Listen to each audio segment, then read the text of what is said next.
साथियों नमस्कार। इधर बीते कुछ दिनों से हम लोग अपने पड़ोसी मुल्क बांग्लादेश में एक संकट के माहौल को देख रहे हैं। अब ये प्रश्न उठता है कि ये जो संकट आया है यह स्वतः है या प्री प्लान्ड। राजनीतिक पंडितों के बीच यह एक यक्ष प्रश्न बनकर उभरा है कि इसके पीछे कौन है। क्या पाकिस्तान का आईएसआई या चाइना या अमेरिका या कोई और? ये एक यक्ष प्रश्न है हम सबके बीच। लेकिन अगर ये समस्या स्वतः है तो वो क्यों है? इसके लिए हमें बांग्लादेश के इतिहास को भी टटोलना पड़ेगा। जैसा कि हम सबको पता है, बांग्लादेश जन्म हुआ है जब भारत को आज़ादी मिली 15 अगस्त 1947 को। तो उसके एक दिन पहले 14 अगस्त 1947 को पाकिस्तान का भी जन्म हुआ था। और जब बंटवारा हुआ तो बंगाल के दो भाग, पूर्वी बंगाल और पश्चिमी बंगाल, पूर्वी बंगाल जो मुस्लिम बहुल क्षेत्र था और पश्चिमी बंगाल जो हिंदू बहुल क्षेत्र था, तो यही पश्चिमी बंगाल ये आपका भारत में आया और पूर्वी बंगाल का पाकिस्तान को दे दिया गया। और समस्या की जड़ वहीं से बनी। एक पश्चिमी पाकिस्तान और एक पूर्वी बंगाल जो था। पूर्वी बंगाल में जमींदारी व्यवस्था लागू थी और इस जमींदारी व्यवस्था ने पूर्वी बंगाल में समस्या को और अधिक घनीभूत कर दिया। धीरे धीरे ये आवाज उठने लगी कि पूर्वी बंगाल अलग राष्ट्र बनना चाहिए। 1949 में अवामी लीग का गठन हुआ और अवामी लीग चाहती थी कि अब पूर्वी बंगाल एक अलग राष्ट्र बन जाए। लेकिन 1955 में पाकिस्तान ने इस पूर्वी बंगाल को पूर्वी पाकिस्तान का नाम दिया। लेकिन समस्या तब भी जस की तस बनी रही। धीरे धीरे आवाज उठती रही।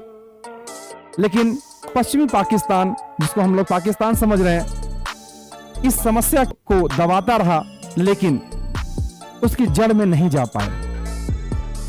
और एक नेता निकलते हैं जिनका नाम है शेख मुजीबुर रहमान, जिन्हें बांग्लादेश का गांधी भी कहा जाता है, जिन्हें बंग बंधु भी कहा जाता है। उन्होंने इस आंदोलन को और तेज किया। इसके पीछे जो है उनकी मंशा थी कि इस पूर्वी बंगाल या इस पूर्वी पाकिस्तान को एक अलग राष्ट्र बनाया जाए। उसमें एक कारण और भी नहीं था कि पश्चिमी पाकिस्तान जो भी नेता हुए पूर्वी बंगाल या पूर्वी पाकिस्तान की तरफ बहुत कम ध्यान देते थे। इस वजह से यहाँ पर समस्या, आर्थिक समस्या और घनीभूत होती चली गई और मुजीबुर रहमान ने अपने आंदोलन को पैरेलल और तेज करते चले गए। और फरवरी 1971 में आकर के उन्होंने पूर्वी बंगाल या पूर्वी पाकिस्तान को स्वतंत्र राष्ट्र घोषित कर दिया और नाम दिया बांग्लादेश। इस तरह से बांग्लादेश का जन्म तो हो गया।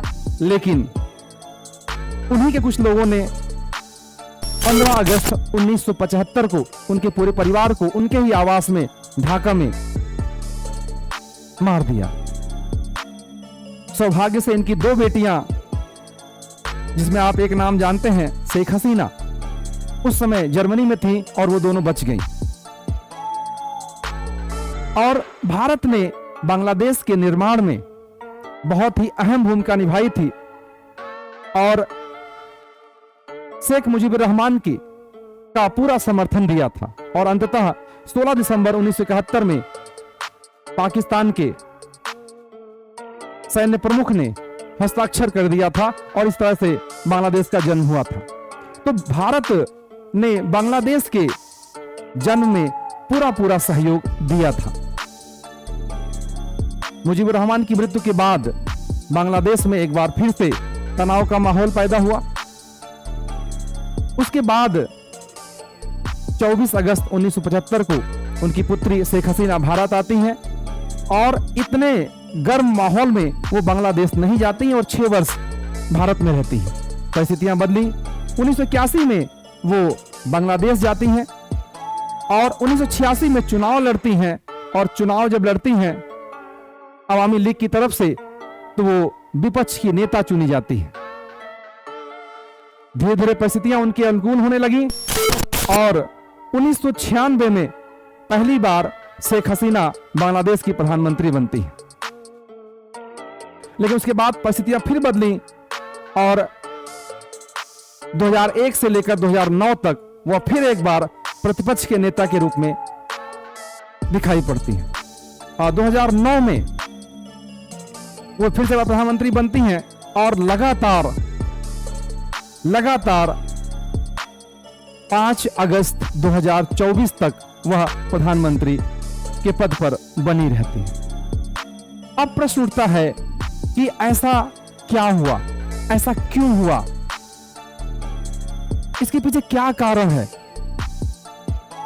अगर आप देखें, अगर हम इस मुद्दे को एक दूसरे रूप में देखें तो पाकिस्तान कभी नहीं चाहता कि बांग्लादेश में अवामी लीग की सरकार बने, क्योंकि इन्हीं के पिता ने बांग्लादेश का निर्माण किया था, पाकिस्तान को तोड़ करके, काट करके।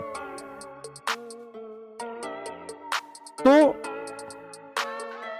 जैसा कि हम लोग अभी हाल ही के समाचार पत्रों में सुने थे कि 21 जून 2024 को वहां के सुप्रीम कोर्ट ने एक कानून पर मुहर लगाई जिसमें आरक्षण का मुद्दा था, जिसमें 30% आरक्षण उनको दिया गया था जिन लोगों ने बांग्लादेश के निर्माण में शेख मुजीबुर रहमान का समर्थन किया था, उस परिवार को दिया था। और यही आरक्षण का मुद्दा शुरुआत हुआ 21 जून 2024 को, आंदोलन शुरू हुआ और आंदोलन धीरे धीरे बढ़ते बढ़ते इस कदर बढ़ गया कि पुलिस और छात्र के बीच डायरेक्ट बंदूक से बात होने लगी और लगभग 200 छात्र मारे गए ऑन रिकॉर्ड। समस्या घनीभूत होती चली गई, सरकार बैकफुट पर आई। सुप्रीम कोर्ट ने 21 जुलाई को अपने उस निर्णय को वापस ले लिया जो उन्होंने 5 जून को दिया था। उसके बाद भी समस्या रुकी नहीं, समस्या जस की तस बनी रही, लगातार विरोध होता रहा, आंदोलन और तेज होता रहा। तो इसका साफ अर्थ है कि ये जो आंदोलन चल रहा था वो केवल आरक्षण को लेकर के नहीं था।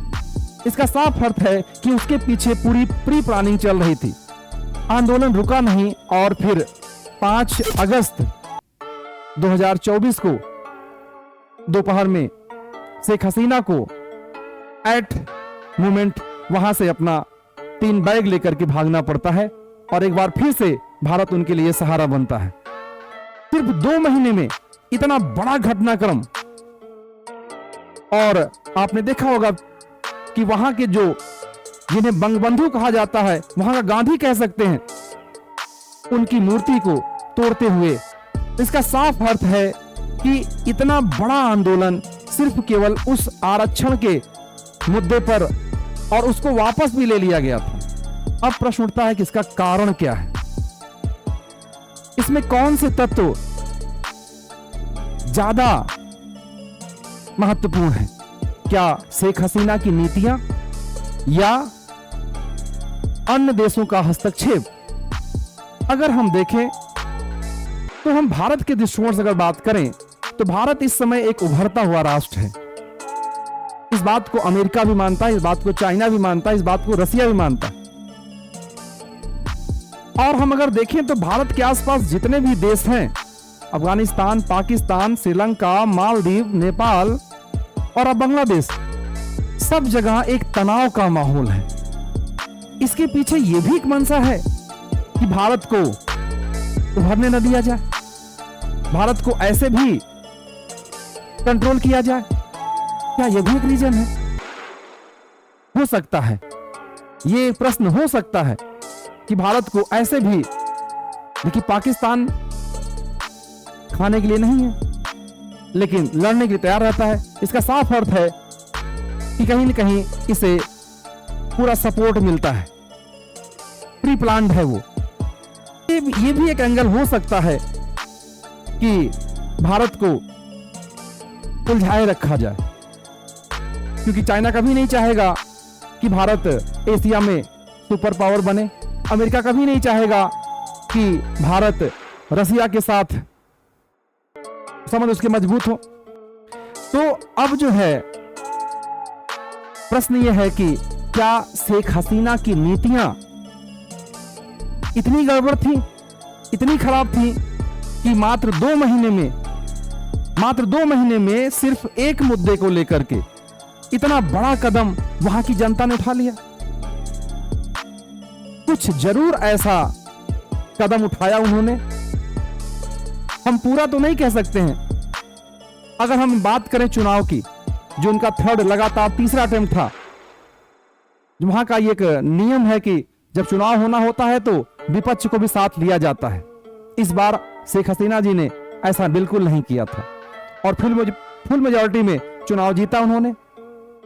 तो कहीं न कहीं, और उसके बाद जितने छात्र थे या जो उनके संगठन है उन पर एंटी टेररिस्ट एक्ट लगाना, और उसके बाद अगर रिकॉर्ड की बात करें तो 200 छात्रों को गोली पर चलवा देना, ये किसी लोकतांत्रिक देश के लोकतांत्रिक मूल्य नहीं है।